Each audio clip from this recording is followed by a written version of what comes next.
सबलाई नमस्कार हो 33 कोटी एकैचोटि सबलाई नमस्कार सबलाई नमस्कार सबलाई नमस्कार 33 कोटी एकैचोटि सबलाई नमस्कार सबलाई नमस्कार सबलाई नमस्कार 33 कोटी एकैचोटि सबलाई नमस्कार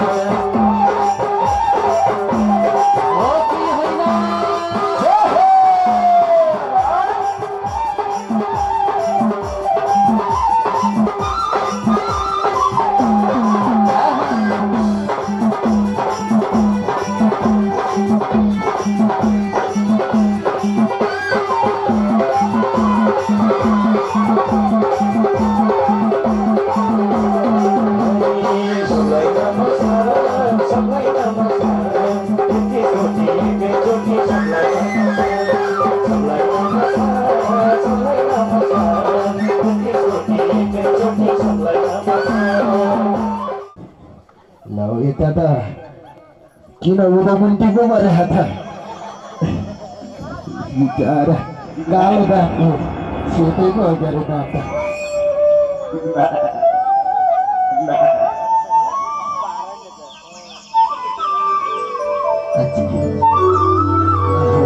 निन्द्राले आँखा पनि रातो रातो भएका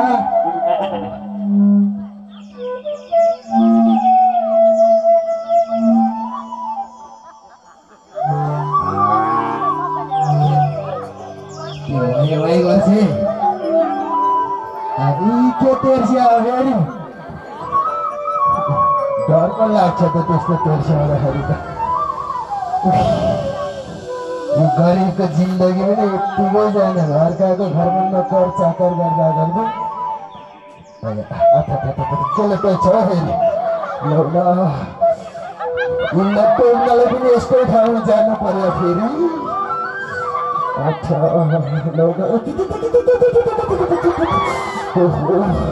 कहाँबाट छिरेर मरेछ फेरि तलबाट छिर्दाखेरि त यहाँ पुगेर त पुग्छ यहाँबाट छिरेर क्या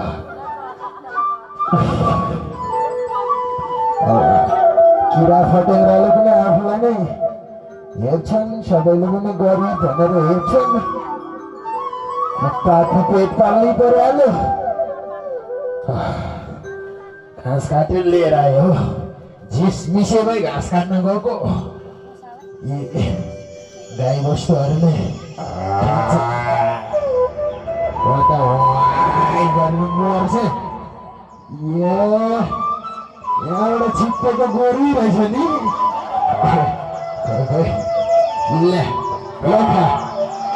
राम्रोसँग खा है यो अघिदेखि कता कराए भनेको त गाईको अनुहार पऱ्यो गोरु पो रहेछ कता फेरि ल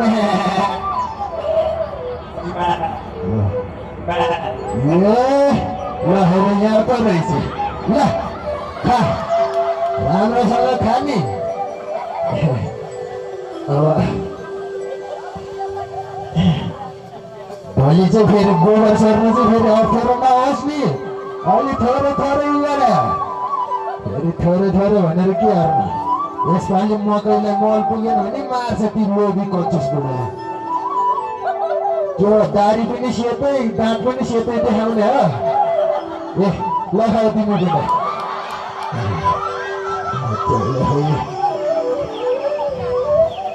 फेरि गोबर चाहिँ गाईकै दिनु नि दाईको होइन फेरि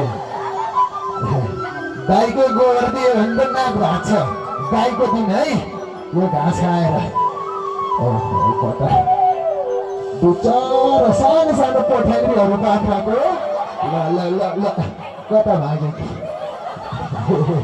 कहाँ भागेको त्यसरी ल हेर न अहिले एकछिनमा त्यो भोलितिर त्यो पछाडि आएको देख्यो भने तिम्रो ती यी माथिको यहाँको पुच्छर काट्छु यो पुच्छर पनि हो भन्दैछु धेरै पछाडि त्यो फिसिक फिसिक चोरको बिरालो जस्तो आउने होइन नि लोरो लिएर खेप्दाखेरि पनि मान्दैन यता उयो रहेछ यसले पनि घाँसै दिनुपर्छ त्यो पनि होइन धेरै आउनु लाखा त्यसलाई यति कराउन आउँछ नि पछाडि यति कराउन आउँछ ए भुँडी दुख्यो ल त्यसो भए घाँस खा ल ल यिनीहरू बिचार लगाइसक्यो दाँत भए पो हगाउनु नि चबाउनु सकेन भन न बरु अरूलाई दिन्छु नि खानेहरूलाई बिचार हेर त्यहाँनिर बुढी गाई दाँत पनि एउटै छैन रहेछ ओहो लुक्नु पो थाल्यो ल ल कहाँ लुकेको म आफै आउँछु नलुका बा नलुका है ल खाउ मार्नु पो रहेछ ओहो धेरै नजान्कार तर यी बुढी गाईको त सिङ फुटिसकेको छ भाइ सिङ त छैन रहेछ त पनि मुन्टै हल्लाएर लहर्ने रहेछ कि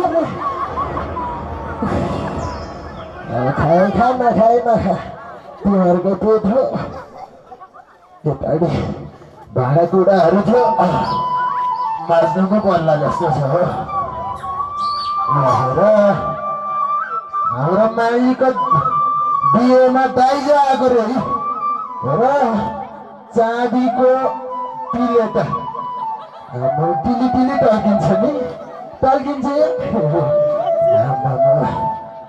कसरी नाच्ने होला त खरानी लगायो भनेदेखि त माथिको चाँदीको जलप जाला फेरि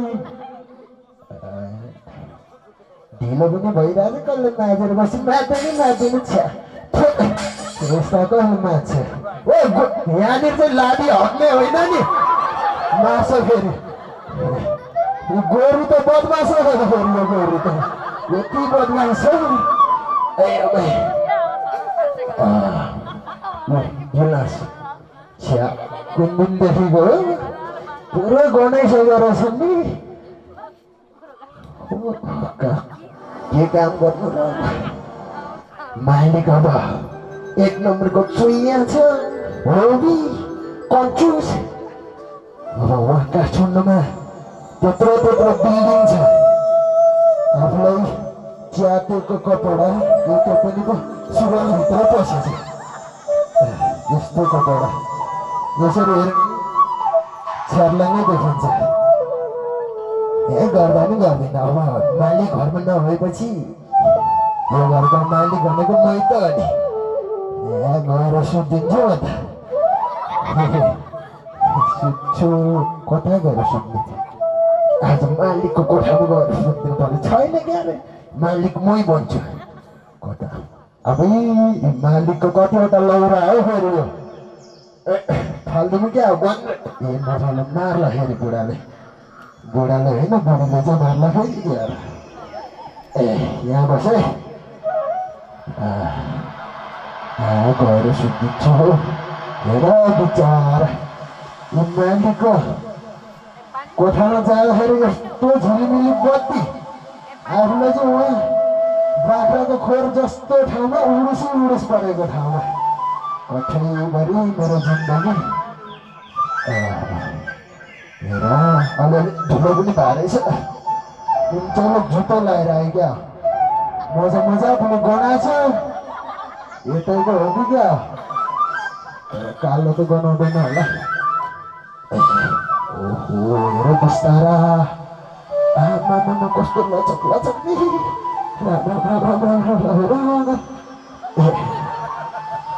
कहिले काहीँ त बिजाउँदै पनि रहेछ हो जे भन्दा हेर काउन ल्याइदिन्छु फर्सी फर्सी होइन मेवा पो रहेछ सुत्दिन्छु म त पेट पनि किन गडबड भइरहेछ अघि हिँडेको त्यो दालले पो हो कि न आलुले हो भातमा पनि पुरै बिहा थियो सुत्दिनु पर्यो पुरुष त छैन होला पक्कै यहाँ त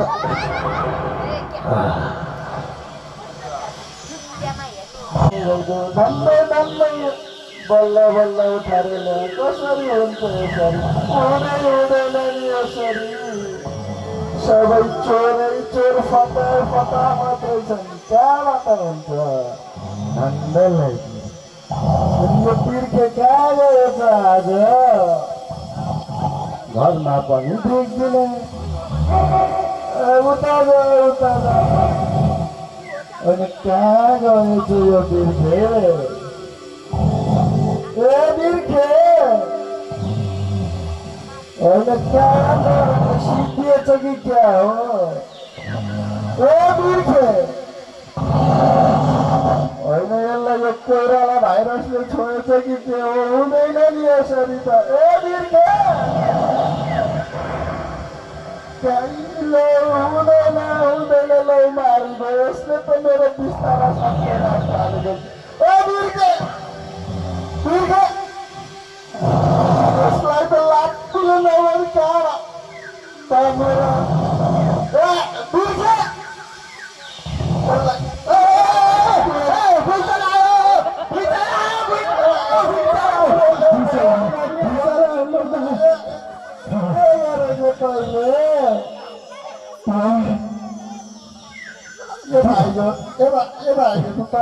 यो बिरालोको अनुहार परेको मालिक मेरो बिस्तारा त सत्यानाश पारिछस् नि हुँदैन नि यसरी त कहाँ हुन्छ त्यही भनेको हुँदैन भनेर मैले पनि त्यहाँ भोलो रहेछ सफा गरेको के भन्नु सफा गर्दै गर्दै घरको भएछ मालिक तँलाई घर राम्रोसँग हेर भनेको मेरै बिस्तारामा गएर तँलाई ओत्तालो पर्नुपर्छ मालिक तपाईँको बिस्तारा कस्तो रहेछ भनेर हेर्न गएको अब तपाईँले हेर भन्नुभएको थियो त्यही गरेर भइगयो होला मलाई कुर्सीको व्यवस्था गर कुर्सी हरियो बाँस काटेर बनाएको छैन मालिक यसलाई त मैले राम्रो खालको कुर्सी प्लास्टिककै है काठमाडौँबाट आएको काठमाडौँबाट त्यसो भए अलिकति टाढो बस्नु त्यो कोइरालो भाइरस लाग्छ चुप्लाक मालिक त्यो कोइरालो हो कि कोरोना के हो अरे मालिक ल एकैछिन मालिक धुलै धुलो रहेछ बिचरा न बस्नुहोस्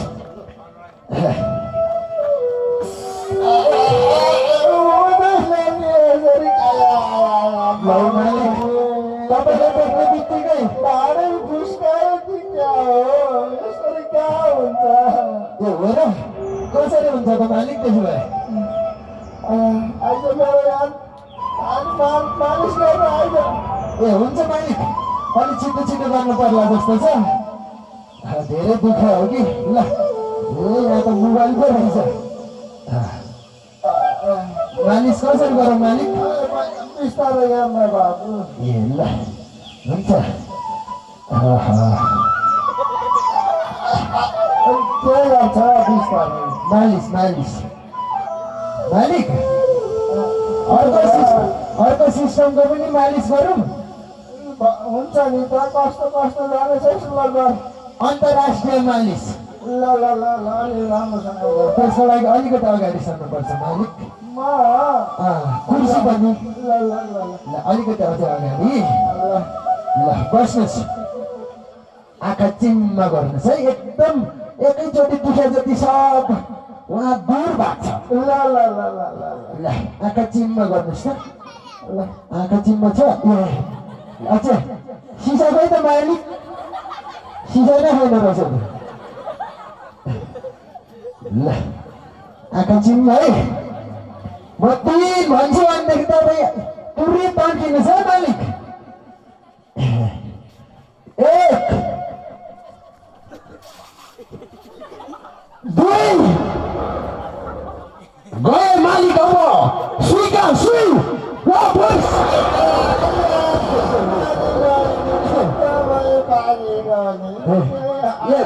तपाईँले उठाउनु भन्दा त कुर्सीलाई उठाएको राम्रो हुन्छ होला अब कुर्सी आफै उठ्न सक्दैन बस्नुहोस् अहिले त फुस्कियो कि फुस्क्यो त्यो भएर अघिदेखि गनाइरहेको मालिक होइन मैले ढाड भनेको ए ढाड फुस्किँदैन ल बस्नुहोस् झन्डै अलि बाहिरबाट हान्नुपर्ने रहेछ ठ्याक्कै खुट्टाकै दाम बस्ने रहेछ एकदम मिठो चिया बनाएर लिएर आएको चिया ओहो मिठो मालिक अनि सुन त हजुर चिनी चाहिँ अलिक कम्ती हालै बाबु। ए हो र महँगी छ। मालिक हजुर हजुर। चिनीमा कति सिठी लगाम? के भन्छ यो? अब चिनी हालेर कति सिठी लगाम भनेको नि चिया पकाउँदा? पर्दैन सिठी चियामा नि सिठी लाउनु पर्छ लन्ठु। ए साँच्ची त हो त है मालिक। किन फेरि कुरो चिया बनाएर ल्याउन। यो अब तपाईँको यो दरबार हो कि घरबार हो? अब भत्किन्छ कि क्या? सबै सामान भित्र थन्काएको छ। ओहो यसरी त यो मात्र ठाडो होला जस्तो छ। ल है ए तेरो गिलास बस्ने मालिक। ओए किन? यहाँ त खत्तम भएछ नि। के भयो? चियापत्ती नै सकिया रहेछ। त्यहाँ होला नि त एक दुई गेडा यसो खिचेर हाल्न, त्यति भए त भइगयो त। कतिवटा? 2-4 गेडा होला नि त, हेर्न त्यहाँ 2-4 गेडा त्यति भयो नि, भइ त गयो नि। है मालिक आज चाहिँ पक्कै लाग्दैन यो चियापत्ती त लाग्दैन। पाक्यो पाक्यो पाक पाक पाक पाक। चुलोको हालत यस्तो छ हो, कसरी बस्छ त यस्तो? ल पाक पाक पाक है। पाक्यो। कति मिठो बास्ना आयो त, चाख्नु पर्ला क्या हो त्यो? कस्तो मिठो पो भएछ नि भाइ। कस्तो पोलेको ल्याजा। ए चियापत्ती नै लाग्दैन नि। ए होस् खान्छ यसो गरे बुढाले। मालिक ए लिनुहोस्। पोखियो भने त घाटा लाग्यो नि। लगेर घाटा ल्यायो नि रे भन्दै त लौदी कन्जस बुढाले त्यस्तै हो। मालिक लमक चिया खाए। ए खाने खानुहोस्, तातो छ तर बिस्तारै खानुहोस् है। ए मालिक किन? झिँगा बसेर मास्टर निस्किँदै रहेछ, हेर्नु त। खोइ कहाँबाट परेछ यो झिँगा? कताबाट उडेर भाग्यो। उयो पुग्यो उडाउनु नि हुँदैन। कहाँ हुन्छ यसले? मेरो चिनी खाइसक्यो। यस्तो भनेर पनि हुन्छ र? पक्क मैले जानेको छु यो झिँगालाई मै निकाल्छु। हातमा म अर्को बनाएर ल्याउँछु मालिक। पर्दैन नि त, घाटा लागिजान्छ नि त। घाटो हुन्छ के? यो खायो भने तपाईँले पनि घाटो हुन्छ। भोलि 75 डिग्रीको छेरपट्टि लाग्छ तपाईँलाई। हुँदैन यसले पनि यही चियाकै चिनी खाएको। यसलाई त मैले फाल्नु जानेछु त, चुप्प लाग्यो। भगवान् लोडी पनि कति भइसक्यो। चिया मेरो चिया खाने होइन तँलाई। चिया मात्र हो त्यो त सबै खाथ्यो। त्यो टोइलेटभित्र हुने पनि खाथ्यो त्यसले त। चिया साह्रै मिठो बनाएछ। मैले गर्दाखेरि हो र त्यो झिँगाले आची ल्याएर पखेटामा भेर गरेर बस्यो अनि त्यो मिठो भयो।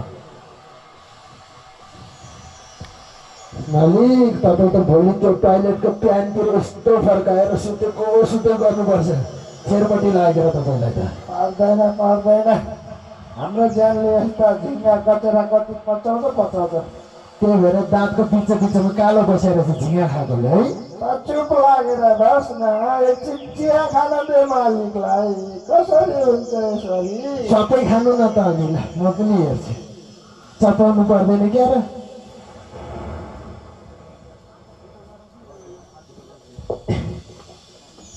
आलोक निरञ्जन। मालिक बाहिर आलु लिन आइज भने अवस्था छ। आलोक निरञ्जन। लाग्यो भने जाऊ न त लिएर आऊ। एकैछिन है। आलोक निरञ्जन। कोही छैन बेकारमा होइन रहेछ। आलोक निरञ्जन।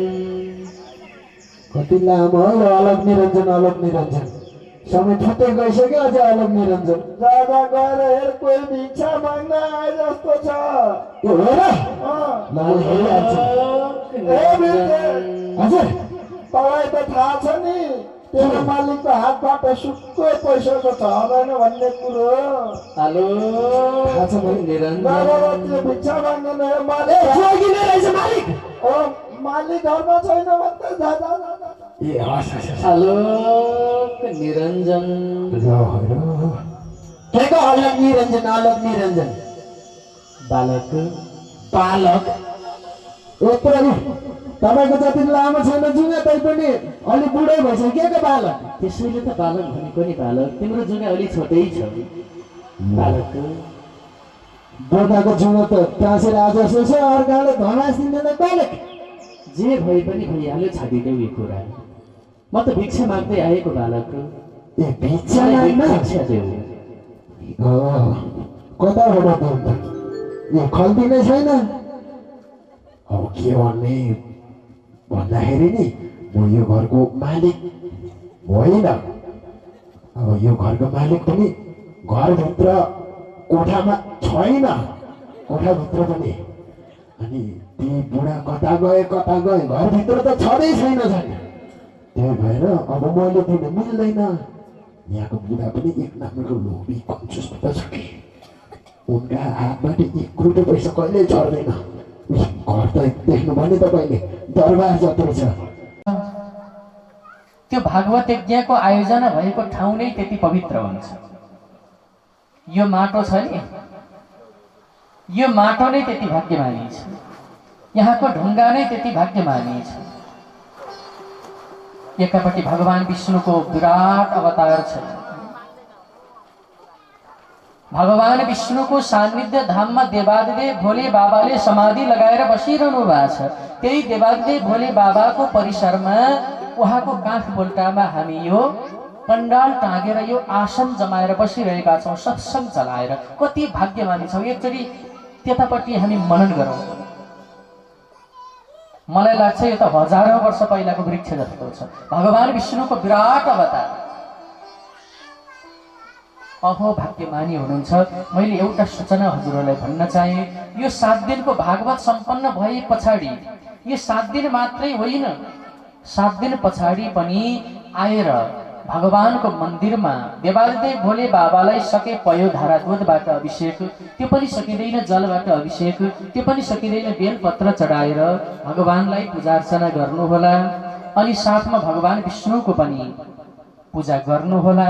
अनि फर्किने बेलामा यो भूमिलाई धोगेर हिँड्नुहोला। त्यति पवित्र छ यो भूमि। एउटा कुरो थाहा छ आखिर यो स्टेज त्यता बन्दिया भए पनि हुन्थ्यो किनकि यही जमिनको भाग्य थियो यही माटोको भाग्य थियो। यहाँको नाममा अलि माथि अर्को ठुलो पाटामा लगाइदिए भए पनि हुन्थ्यो। सबैको भाग्य हो। त्यो एउटा प्राकृतिक देनको पनि भाग्यको उदय हुन्छ भने हामी मनुष्यको देहमा प्राप्त भएको भाग्यको उदय नहुने त कुरै भएन। हजुरहरूको यो भाग्यको उदय हो। हजुरहरूको यो ठाउँको 1 वर्षको बीचमा 2-2वटा भागवत अनुष्ठानमा आएर सत्सङ्गमा आनन्द लिन पाउने कति भाग्यमानी हुनुहुन्छ। सायद वैशाखमा वर्ष दिन पुग्नै छ जस्तो मलाई लाग्छ। विचार गर्नुहोला हामी आउँछौँ या आउँदैनौँ जम्का भेट होला या नहोला। मलाई लाग्छ अब 1 वर्षभित्रमा फेरि अर्को भागवत अनुष्ठान हुन्छ या शिव महापुराण अनुष्ठान हुन्छ। यो भूमिले 3 चोटि ज्ञान अनुष्ठान प्राप्ति गर्छ।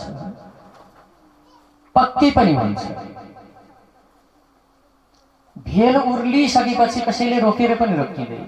खबरदार लौ त लगातार कहिल्यै रोकिँदैन। कहिल्यै गति अनिश्चित ढङ्गबाट अगाडि बढेको गतिलाई कहिल्यै ब्रेक लाग्दैन। त्यसैले यो आवाजलाई सुन्नुहुने श्रद्धालु भक्त सज्जन आफ्नो काम धन्दा दुःख सुख आएर बस्नु भएको छ। आनन्दसँग सत्सङ्गमा रमाउनु भएको छ। एकवटा चिन्ता त सबैमा भइ नै हाल्छ। एकवटा गुनासा त सबैमा भइ नै हाल्छ। तैपनि ती चिन्तालाई दूर बनाएर हटाएर केवल भगवानको नाम जप्यौँ भने ती सारा सबै अनुभव भन्दा यो सत्सङ्गको अनुभव अलि बढी पनि हुन्छ। यो अनुभव यो ज्ञान सदा सदाको लागि पनि हुन्छ भन्दै हाम्रा धार्मिक ज्ञान महायज्ञका सभापतिको आसनमा सुरक्षित गर्दै आउनु भएको छ श्री शिवनारायण श्रेष्ठज्यू जो पुजारीको भूमिकामा हुनुहुन्छ, कर्ता पिताजीको भूमिकामा हुनुहुन्छ।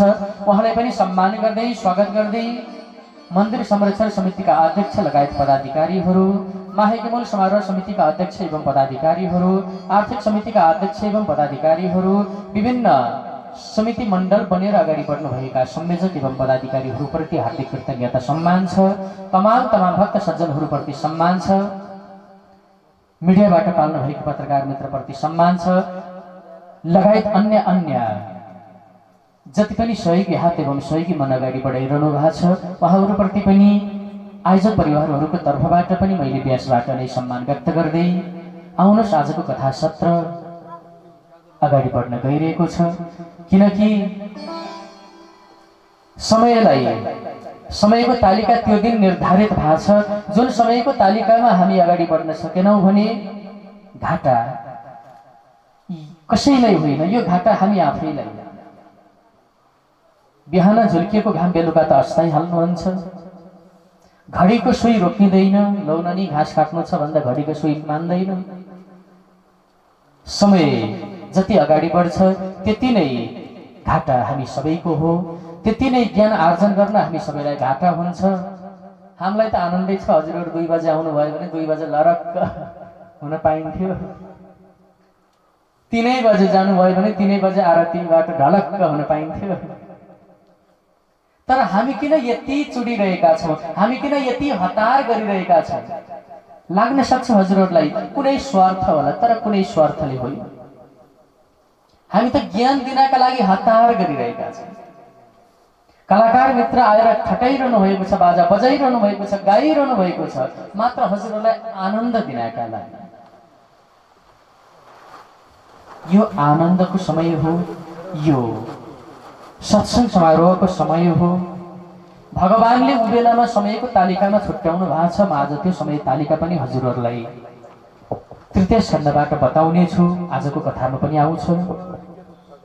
यदि समयको तालिकालाई हामीले मध्यनजर गर्न सकेनौँ भने 1 सेकेन्ड बराबरको 1 जन्म प्रतिको फल प्राप्ति हुन्छ।